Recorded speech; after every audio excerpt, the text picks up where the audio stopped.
ಇದ್ದಾರೆ. ಸಾಕಷ್ಟು ವಿಷಯ ಸಾಕಷ್ಟು ನಮ್ಮ ರಾಮಕೃಷ್ಣ ಹೆಗಡೆ ಅವರು ಶಾಶ್ವತ ಅನುದಾನ ರಹಿತ ಒಂದು ಏನೋ ಮಾಡಿಟ್ಕೊಂಡ್ಬಿಟ್ರು ಮಹಾಶಯರು. ಇವತ್ತಿಗೆ ನಮ್ಮ ಯುವಕರು ಕಳೆದಂಥ ಯುವಕರು, ಡಿಗ್ರಿ ಮಾಡಿದಂಥ ಯುವಕರು, PhD ಮಾಡಿದಂಥ ಯುವಕರು ಹಾದಿ ಬೀದಿಯಲ್ಲಿ ಅಡ್ಡಾಡ್ತಾ ಇದ್ದಾರಲ್ರಿ. ನಿಮ್ಮ ಕಣ್ಣು ಕಾಣೋದಿಲ್ವ? ಈ ಸಮಸ್ಯೆ ಅಲ್ವಾ? ಪ್ರತಿ ಸಲ ಪಾಪ ಅವ್ರು ಟೆಂಟ್ ಹೊಡಿತಾ ಇರ್ತಾರೆ. ಪ್ರತಿ ಸಲ ನಿಮ್ಮ ಸಭೆ ನಡೀತಿರ್ತದೆ, ವಿಧಾನಸಭೆ ಮುಂದೆ ಬಂದು ಪಾಪ ಕೂಡ್ತಾರೆ. ಒಂದಿನ ಅವ್ರಿಗೆಲ್ಲ ಮಾಡೋದಕ್ಕೆ ಒಂದಿನ ಸ್ವತಂತ್ರ ಹೊಲ ಒಂದು ಕೊಟ್ಬಿಟ್ಟಿದ್ರಿ. ಪಾಪ ಅಲ್ಲಿ ಒದರ್ತಾರೆ, ಮುಂಜಾನೆ ಸಾಯಂಕಾಲ ಹೋಗ್ತಾರೆ. ಪಾಪ ಏನು ಮಾಡ್ಲಿಕ್ಕೆ ಸಾಧ್ಯ ಇಲ್ಲ.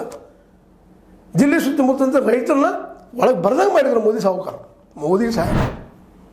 ಇಡೀ ಜಿಲ್ಲೆಗೆಲ್ಲ ಏನು ಮಾಡಿದ್ರು ಗೊತ್ತದ ನಿಮಗೂ? ನೀವು ಆ ಟೀಕಾ ಮಾಡಿದವ್ರು ಇದ್ದೀರಿ. ಬೇರೆ ಹಾಕಿದ್ರು ಒಳಗೆ ಬರ್ದಾಗ. ಎರಡು ಬಾರ್ಡರ್ ಬೇರೆಪ್ಪ, ಎರಡು ದೇಶಗಳಾವೆ ಅಂತೇಳಿ, ದಿಲ್ಲಿ ಮತ್ತು ಇಂಡಿಯಾ. ಅದಕ್ಕೆ ಇವತ್ತು ಒಂದಿಷ್ಟು ತೀವ್ರವಾಗಿ ಮಾತಾಡ್ತಾ ಇದ್ವಿ ನಿಮಗೆ. ದಯವಿಟ್ಟು DK ಶಿವಕುಮಾರ್ ಅವರ, ಸಿದ್ದರಾಮಯ್ಯನವರ ಇವು ಬಂದ್ ಮಾಡಬೇಡ್ರಿ. ಎಷ್ಟು ರೀ 340 ಕೋಟಿ ಚಿಜ್ಬಿ ಅದು ಒಬ್ಬ ಸರ್ಕಾರಕ್ಕೆ. ಅಷ್ಟು ಕೊಟ್ಟು ಪಾಪ ಒಂದು 5 ವರ್ಷದ ಬಜೆಟ್ ಮಾಡಿಕೊಟ್ರೆ ಅಲ್ಲೇ ಒಂದೊಂದು ಯೂನಿವರ್ಸಿಟಿಯಿಂದ ಮಿನಿಮಮ್ ಒಂದು 500 ಜನ ಬರ್ತಾರೆ. ಜೊತೆಗೆ ಆ ವಿದ್ಯಾರ್ಥಿಗಳಿಗೆ ಹೊಸ ಬದುಕಾಗ್ತವೆ, ಕಲಿತಾರೆ ಮಕ್ಕಳು. ಫ್ರೀಯಾಗಿ ಕಲಿಸಿದ್ರೆ ಕಲಿತಾರೆ ಮಕ್ಕಳು. ಅದನ್ನು ವೈಜ್ಞಾನಿಕವಾಗಿ ಬೆಳೆಸುವಂಥ ಕೆಲಸ ಆಗಬೇಕಾಗಿದೆ. ಸುಮ್ಮನೆ BJP ಟೀಕಾ ಮಾಡೋದು, RSS ಟೀಕಾ ಮಾಡೋದು ಏನು ಅರ್ಥಲ್ಲ. ವೈಜ್ಞಾನಿಕವಾಗಿ ಅಲ್ಲಿ ಮಕ್ಕಳನ್ನ ಬೆಳೆಸುವಂಥ ಅವಕಾಶ ಇದೆ ಯೂನಿವರ್ಸಿಟಿಗಳಲ್ಲಿ. ಒಳ್ಳೊಳ್ಳೆ ಸಬ್ಜೆಕ್ಟ್ಗಳನ್ನು ಹಾಕಿರಲಿ. ಅದೇ ರೀತಿ ಒಳ್ಳೆ ಕಲಿತಂಥ ನಮ್ಮಲ್ಲಿ ವಿಜ್ಞಾನವನ್ನು ತಿಳಿದಂಥ ಅನೇಕ ಯುವಕರಿದ್ದಾರೆ. ಅವ್ರಿಗೆ ಅವಕಾಶ ಮಾಡಿಕೊಡ್ರಿ. ಅವ್ರ್ಯಾಕೆ ಮತ್ತೆ ಅಮೆರಿಕ ಹೋಗ್ತಾರೆ? ಇದಕ್ಕಾಗೆ ನೀವು ಮಾಡಿದವ್ರಲ್ಲಿ ಅದಕ್ಕೆ ಇದು ಕಲ್ತಂಥವ್ರು ಭಾಳಷ್ಟು ಅಮೆರಿಕ ಅಲ್ಲಿ ಪಾಪ ಅಮೆರಿಕದ ಬಂದರು, ಕೈ ಬೇಡಿ ಹಾಕ್ಕೊಂಡು ಮತ್ತೆ ಹಾಕ್ಕೊಂಡು. ಅವ್ರು ಯಾರು ವೆಲ್ ಎಜುಕೇಟೆಡ್.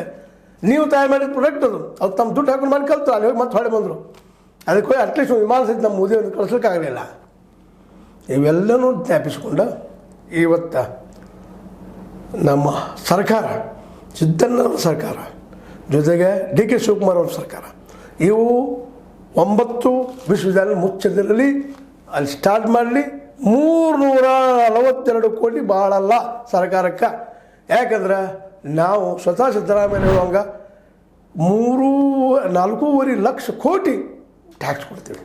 ಅದ್ರಾಗ 342 ಕೋಟಿ ಯಾವ ಮೂಲಿ ಅಂತ ಹೇಳ್ತಾ ನಿಮಗೆ ಲೈಕ್ ಆಗಿರ್ಬೋದು. ಲೈಕ್ ಮಾಡಿ, ಶೇರ್ ಮಾಡಿ, ಕಮೆಂಟ್ ಮಾಡಿ. ಜೊತೆಗೆ ಸಬ್ಸ್ಕ್ರೈಬ್ ಆಗೋದು ನಿಲ್ಲಿಸ್ಲಿಕ್ಕೆ ಹೋಗ್ಬಾರ್ದು. 60 ನ್ಯೂಸ್ ಇದು ಸತ್ಯದ ಕೈಗಳಲ್ಲಿ ವಂದನೆಗಳು.